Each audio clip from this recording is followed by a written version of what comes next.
My name is Kyle. I'm a Marine Corps veteran, and I have a message for the young men and women in the National Guard. All over the country, governors are mobilizing their National Guard troops to attack civilians who are in the streets fighting for democratic rights and a just society. As a Marine Corps veteran, I understand what drives people who value civil rights to enlist in the country's armed forces. When I joined the Marines, I wanted to make the world a better place with less evil and equal opportunities for everyone. Unfortunately, I quickly learned that the purpose of the U.S. military is not to promote peace and fairness. The ruling class in this country is trying to use you, not to promote freedom, but to hurt those fighting for it.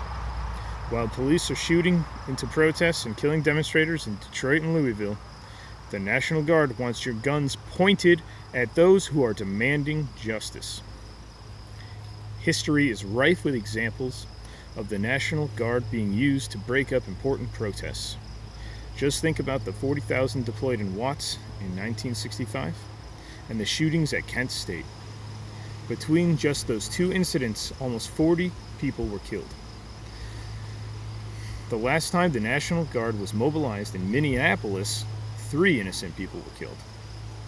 At the same time, there is a heroic history of troops siding with the oppressed and disenfranchised. In the 1940s, active duty GIs led the Bring the Boys Home movement to stop U.S. aggression against China. In the 1960s and 70s, it was the troops again who led the call to end the Vietnam War. Sailors went on strike during the Port Chicago disaster in 1944. They were fighting for safer working conditions after over 300 sailors were instantaneously incinerated in an explosion. The same protections that some of us unionized workers receive today were what those sailors were demanding.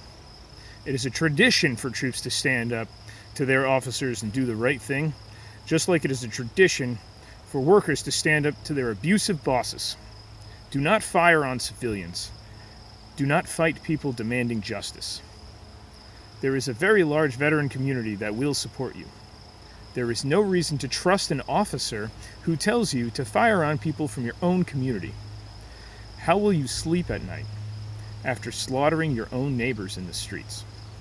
How will you sleep at night if you stand up for your community and do the right thing? Whatever choice you make, you will have to live with. Do not attack civilians. Do not fire on protesters. Instead, attack the injustice at the root of society and lay down your weapons.